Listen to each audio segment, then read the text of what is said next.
muito bem-vindos. Tem um cachorro aí latindo de algum lugar. Bom, vamos começar então, Jorge? Eu vou deixar para você apresentar a Fernanda, porque eu acho que nada mais justo do que você apresentar a Fernanda. Eu vou só falar rapidamente como tem muita gente que eu acho que não conhece a gente, ou que pelo menos eu não conheço, né? Então, assim, eu sou a Estela Martins, o Jorge Vasconcelos, nós somos parceiros nesse trabalho que a gente já faz desde 2011, e aí com a pandemia a gente teve que mudar uma porção de coisa nele, e aí o Segundo Olhar ele virou uma galeria virtual 3D, ele continuou com o projeto de mentoria que já tinha, mas agora a gente criou esse ambiente virtual da roda de conversa, e a gente tem convidado pelo menos 2 pessoas por mês para trazer um assunto e algum trabalho que esteja fazendo, alguma coisa, e aí a gente apresenta o trabalho da pessoa e depois a gente abre para conversa. A gente preferiu fazer assim do que fazer uma live no YouTube ou no Instagram, como é o formato mais... que já está mais acostumado, né? Mais assim, normal, vamos dizer assim, porque a gente queria justamente essa sensação de que tá cada um num lugar aqui, né? Como a gente foi abrindo o microfone, cada um foi dizendo de onde estava, mas assim, está todo mundo dentro da mesma sala. Então, é uma forma que a gente tem de se conectar com as pessoas, de conhecer o trabalho, e que a gente pode abrir para pergunta e fazer realmente uma roda de conversa e ter uma conexão uns com os outros, num momento que está todo mundo afastado e que a gente está sentindo tanta falta, né, desse contato, e de estar junto, e de tomar um chopp, de conversar, enfim.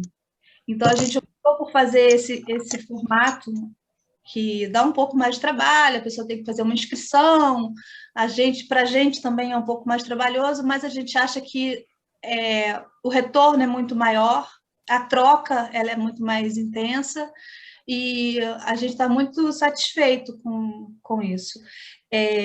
No site da gente, que é o www.segundoolhar.com.br, vocês encontram as rodas que já aconteceram. Então, foram todas conversas muito bacanas.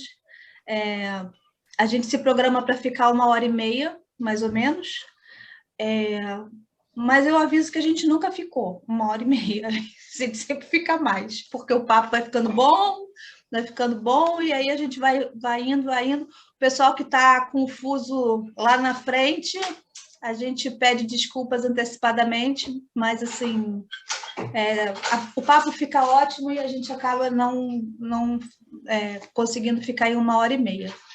Eu vou pedir que o Jorge apresente a Fernanda, que é a nossa convidada de hoje, e aí a gente vai dividir, ela vai compartilhar a tela dela para começar a apresentação.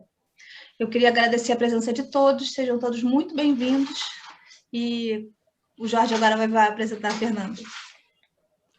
Então, eu gostaria de agradecer a presença de todos, né? Bem, na nossa roda de hoje, a convidada é Fernanda Terra, né? Fernanda vai falar um pouco sobre o trabalho de arqueologia da imagem, né? E apresentar a Fernanda, eu vou deixar que ela mesma faça uma apresentação, né? Que eu acredito que tem muita gente aqui que já conhece a Fernanda, né? Outros não conhecem, mas nada melhor do que a própria, né? Para se apresentar e para falar sobre o seu trabalho e sobre o seu currículo, suas experiências. Então, Fernanda, a bola está com você. Obrigada. Está todo mundo me escutando? Jorge, está me escutando? Perfeito, perfeito. Maravilha. Gente, sejam muito bem-vindos e bem-vindas. Antes de mais nada, eu queria agradecer ao Jorge e à Estela por esse convite. E é engraçado porque, na verdade, o meu trabalho é sempre ver o trabalho dos outros, né? E estar em contato com esse universo de produção artística. E agora, hoje, eu estou aqui para falar sobre mim, então fiquei um pouco nervosa, porque eu vou dizer desse lugar agora, né, da minha produção, enfim. mas eu espero que vocês aproveitem. Eu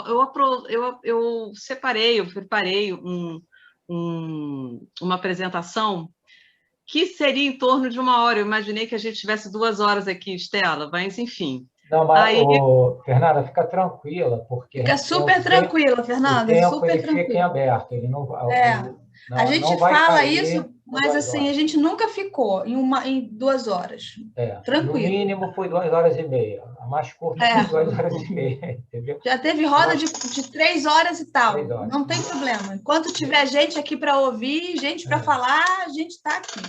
tá O nosso ótimo. tempo aqui no Zoom, na roda, pode se estender a 8 horas. Então, pode ficar tranquilo.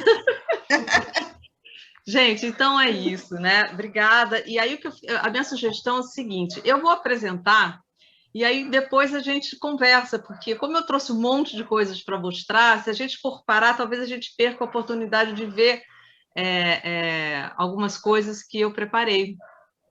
Então, eu queria fazer essa sugestão, se fica ok para vocês, ou vocês preferem ir trocando. Tá tudo bem assim? Eu acho que tá ótimo. Você vai mostrando, né? E aí depois a gente abre a roda. Abre a roda. Tá ótimo. Então tá.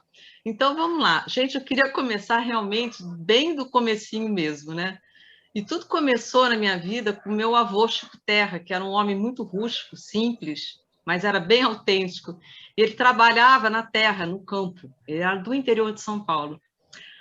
Aí, nos finais de tarde, ele reunia as crianças e ele pegava um livro de paleontologia, sabe lá como ele encontrou esse livro de paleontologia? E ele começava a mostrar aquelas figuras para a gente, daqueles dinossauros, daquelas ossadas, e ele ia folheando o livro com maior empolgação. E aí ele pegava aquelas imagens e ele começava a contar histórias sobre o homem, como que era no tempo dos dinossauros, aí ele ia misturando com umas histórias de assombração, e aí ele ia inventando tudo isso. E eu fui percebendo que, na verdade, o que ele estava fazendo era inventar uma história da humanidade através das imagens. E aquilo era o melhor momento da minha vida. Eu adorava quando ele fazia essa brincadeira com a gente. Muito sugestiva. E eu era muito, muito mesmo apaixonada por ele. E foi por esse amor que eu tinha pelo meu avô, e ainda tenho, que eu fiz a minha primeira escavação arqueológica. Com 10 anos de idade, eu fui escavar justamente no jardim da casa dos meus avós. Fazia mesmo toda uma planilha do solo para poder começar a escavar, e encontrei lá aquelas esqueletos de folhinhas, né, de folhas, encontrei uns ossinhos de passarinhos, encontrei uma ossada de boi enorme, e eu fiquei enlouquecida com isso.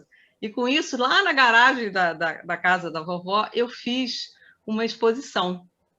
E essa exposição eu chamei tudo, como se faz no museu, e eu também criei esse museu e coloquei o nome na garagem de Museu das Curiosidades Impossíveis.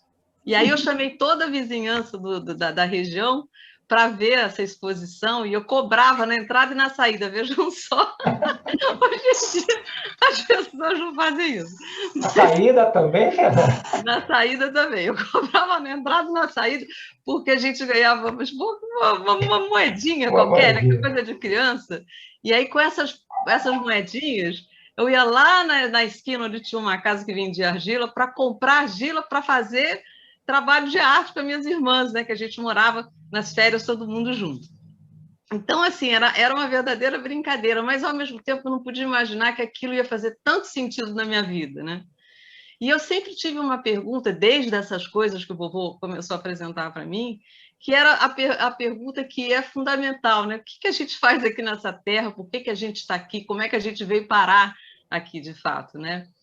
E aí, realmente, eu fui fazer o curso de arqueologia, a graduação de arqueologia, e realmente comecei a estudar sobre essas questões todas, né? Sobre espécies pré-humanas, sobre a teoria da evolução do homem, sobre a diversidade das culturas e as religiões, ou seja, é uma coisa espetacular a carreira da arqueologia, né? E principalmente me apaixonei pela arte pré-histórica. E aí eu fiquei 6 anos fazendo escavação, indo a campo, nas expedições arqueológicas pelo Brasil, com várias equipes brasileiras fora do Brasil, dedicadas principalmente à arte rupestre. E eu fui vendo que aquelas perguntas que eu tinha lá na infância foram ficando ainda maiores, né?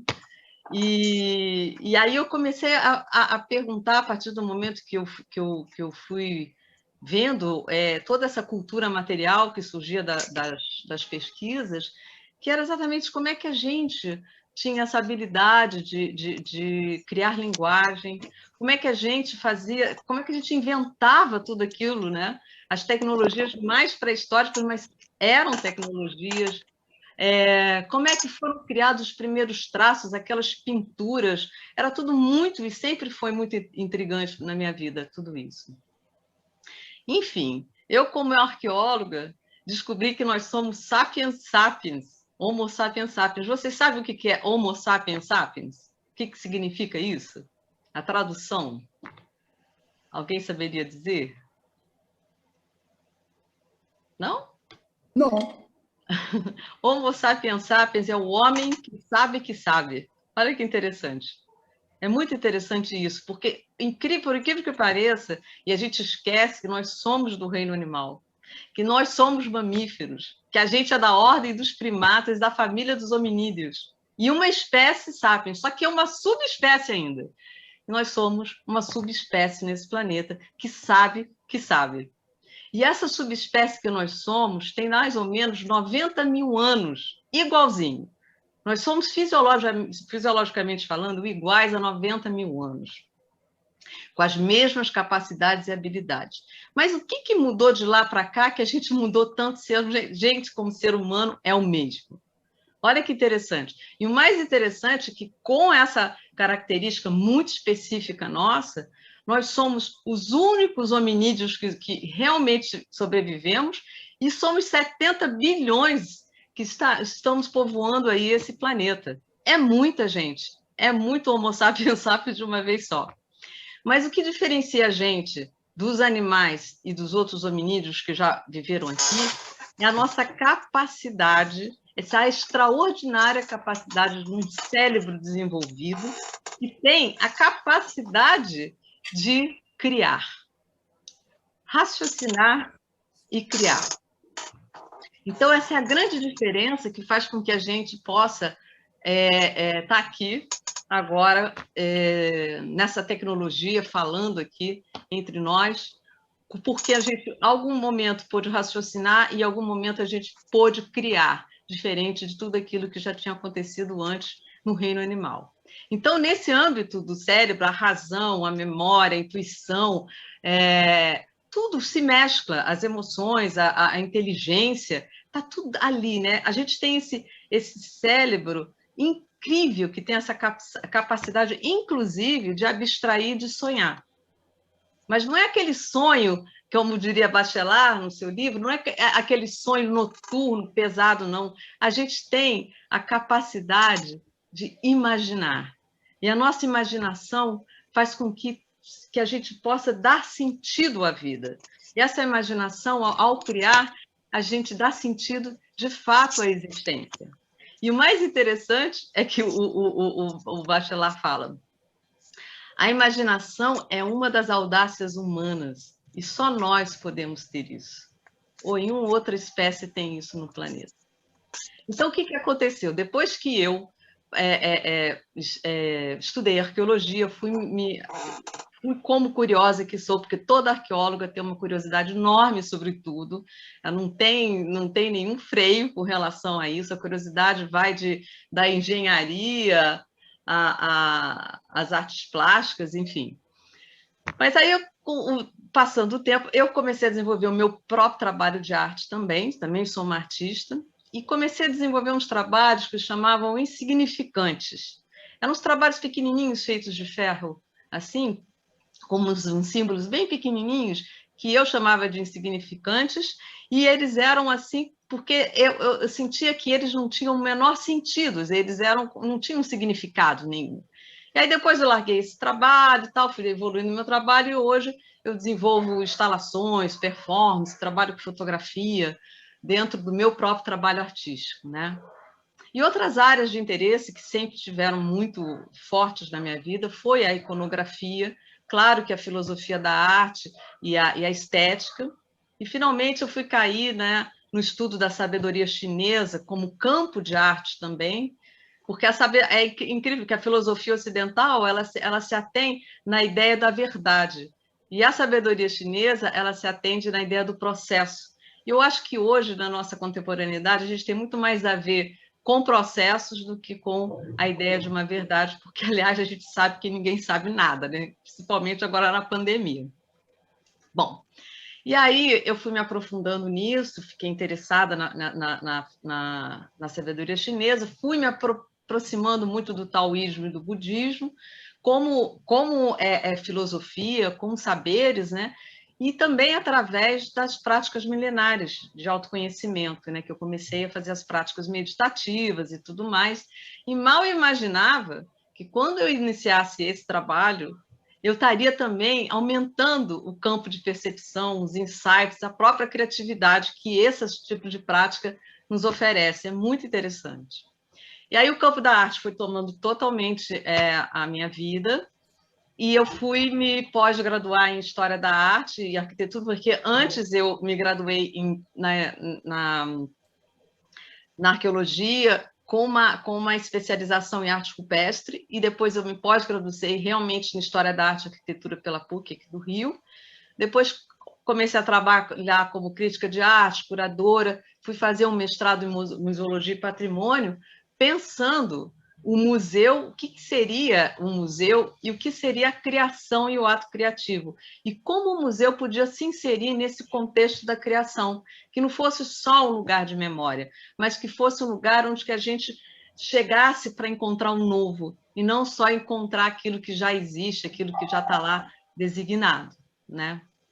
E aí, quando eu fui desenvolvendo todas essas áreas, hoje a área também que tem me atraído muito é a neurociência. Claro que a questão do cérebro já estava desde lá, quando eu comecei a estudar a antropogênese, né, dos humanos, como que a gente foi evoluindo, a nossa capacidade evolutiva, e também o andar da história da arte e o andar da história da tecnologia que vem junto, né? Porque a criação ela está tanto para a ciência quanto para a arte. É uma coisa que sem ela a gente não estaria conquistando nada do que a gente já tem hoje, né? No sentido da criação. E aí o Jorge e a Estela me chamaram para para falar sobre um pouco o meu trabalho, e me veio a vontade de falar sobre a arqueologia da imagem, que a imagem na verdade, todo tipo de imagem, a iconografia, ela é o meu mundo, eu trabalho direto com o universo imagético, né? E pensei em começar falando sobre a produção de imagem desde o princípio lá da arte rupestre até agora, né? Dos NFTs da arte digital que a gente tem visto aí. Mas eu fiquei pensando que isso seria uma coisa exaustiva para todo mundo e resolvi, e peço liberdade, que a gente vai fazer esse caminho, mas a partir das coisas que eu já estudei, das minhas realizações, os temas, as experiências, enfim, e as coisas que realmente ainda restam, né, e sempre restam como abertura na vida, né, não como certezas, mas como campo de discussão. E aí, depois, se vocês quiserem conhecer um pouco melhor desse meu trabalho, vocês podem ir lá no Ateliê Documenta, e aí vocês vão ver tudo. Obviamente, não dava para colocar aqui toda essa produção, porque eu não tenho condição, né, de tão pouco tempo mostrar esse universo todo de realização que eu venho fazendo há mais de 20 anos. Né? Mas, assim, para a gente começar, saindo um pouco da minha própria história, e entrando um pouco no tema de hoje, toda obra de arte ou toda iconografia quer comunicar alguma coisa, seja fotografia, seja desenho, gravura, ou qualquer obra de arte, escultura, quer comunicar alguma coisa. Mas para a gente despertar uma obra de arte do seu silêncio, né, ou a imagem, ou qualquer documento iconográfico, para que a gente desperte elas daquele estado que ela fica de superfície, ou seja, aquele primeiro encontro, como se aquilo fosse a verdade absoluta, né, do que a gente está vendo, na verdade, aquilo é parte do que a gente vai encontrar quando a gente se depara com uma obra de arte ou com uma fotografia, ou sei lá, o que for. Né? É necessário antes a gente fazer o que o Machado de Assis falava muito bem, né? Tecer ou bordar o tecido invisível do tempo. E o que seria a gente bordar esse tecido invisível do tempo? Seria a gente poder mergulhar naquelas camadas todas de sentidos e entrar no discurso propriamente dito daquilo que a gente está vendo, que a gente está explorando, que a gente está pesquisando, né? Explorar mesmo as entranhas das imagens, as ideias, até as palavras que vêm intrinsecamente a partir daquelas imagens, né? Os traços, os contornos, as representações visuais. A gente precisa se transportar no tempo dos testemunhos, conhecer os autores das obras, os seus contextos históricos, caso sejam obras de autores já falecidos. Enfim, a gente precisa desvelar todo esse universo que tá envolvido e que envolve o ato de criar especificamente daquela obra de arte, daquela iconografia. E fazer com isso um entrecruzamento com outras obras, com outros universos, com outros documentos, em tempos que já diversos. E aí a gente faz toda uma malha desses entrecruzamentos para compor e para a gente ir recompondo as relações, as percepções, os significados, as interpretações no tempo, no espaço, na história. Então, ver, né, é estar doente dos olhos, de certa forma, porque a gente, de fato, a gente precisa ter um olhar muito sutil e, ao mesmo tempo, aberto para que a gente possa realmente entrar e profundamente se dedicar a ver o que está na nossa frente como produção de arte, né? Então, a crítica de arte, a pesquisa, a curadoria, de qualquer expressão artística, ela envolve todas essas camadas que eu falei até agora, mas, sobretudo, um total envolvimento com o artista e com a obra. Seja o artista vivo ou seja ele morto. É, sobretudo, a curadoria, a pesquisa, é, sobretudo, um gesto de entrega para o universo do outro. E quando você vai para esse universo, você vai sem preconceitos, você vai vazio, você vai... Lógico que a gente nunca está vazio dos nossos conteúdos, mas a ideia é a gente ir como se fosse uma mente de principiante. Quem chega primeiro é o coração, e não a razão. E depois você vem trabalhando todos esses conhecimentos e, obviamente, essas inter-relações para que a gente possa realmente chegar no entendimento daquela expressão artística que estava ali se propondo naquele momento específico, né? E como diz o Merleau-Ponty, quem já estudou a fenomenologia, sabe que não existe algo lá e eu aqui. Existe um encontro entre o que está, ou digamos, o objeto e aquele que vê. E a coisa acontece no meio do caminho. Não existe eu interpretar alguma coisa. Existe essa confluência de coisas que acontecem ao mesmo tempo enquanto você está diante de uma pesquisa, de uma curadoria, seja lá que for, né? E aí envolve também, gente, a intuição, a imaginação e a memória. Porque é incrível, no meu trabalho de curadoria de tantos anos, eu posso dizer que a intuição foi uma das coisas mais incríveis que ajudaram o meu trabalho. Às vezes eu estava aí perdida em alguma problema de não encontrar soluções com relação a determinadas pesquisas, e elas surgiam do nada. Quando eu respeitava a minha intuição, as respostas sempre vinham, elas continuam vindo, né? Então, esse ato de se debruçar sobre uma obra de arte, uma iconografia, ele não é um ato isolado, ele não é um ato de mão única, ele é uma troca que se dá no meio do caminho, né? São os meus olhos vendo e o mundo me vendo, é o meu corpo estando nessa confluência com o mundo, né? E isso tudo é uma troca sinergética que vai acontecendo com o mundo, como diz o Merleau-Ponty, num corpo a corpo com o mundo. Ele fala sobre o ser ciente e sensível nesse mundo em que se revelam e nessa troca constante dessa proposta né, de você poder se precipitar diante do mundo e o mundo entrar com toda a sua potência dentro daquilo, da sua experiência como ser no mundo, né? E a gente não pode esquecer, gente, que a memória, ela é viva também. A memória não é algo estático que a gente fica lá, ó, né? A memória, ela é imaginativa, ela é viva, ela é dinâmica, ela é passível de transformações. As leituras sobre a memória são passíveis de transformação. E todo esse campo está sempre em permanente evolução. E o que mais importante nessa área é que a gente se mantenha em total estado de abertura. Porque quando a gente tem preconceito, qualquer tipo de preconceito faz com que a gente comece a não enxergar, a enxergar através de vieses.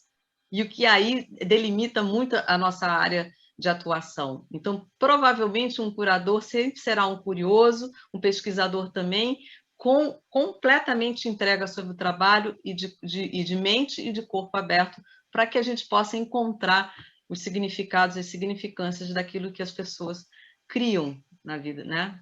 Criam na história, na verdade.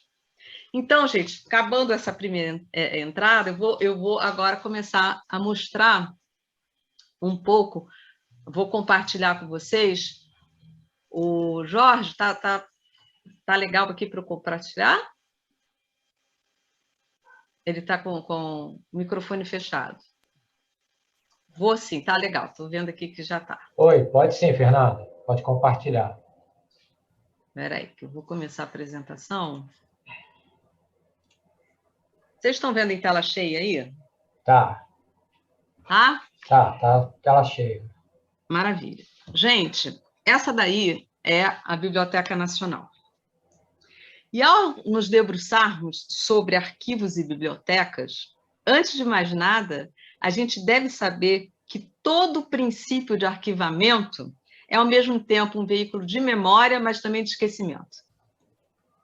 As coisas que estão não arquivadas também fazem sentido.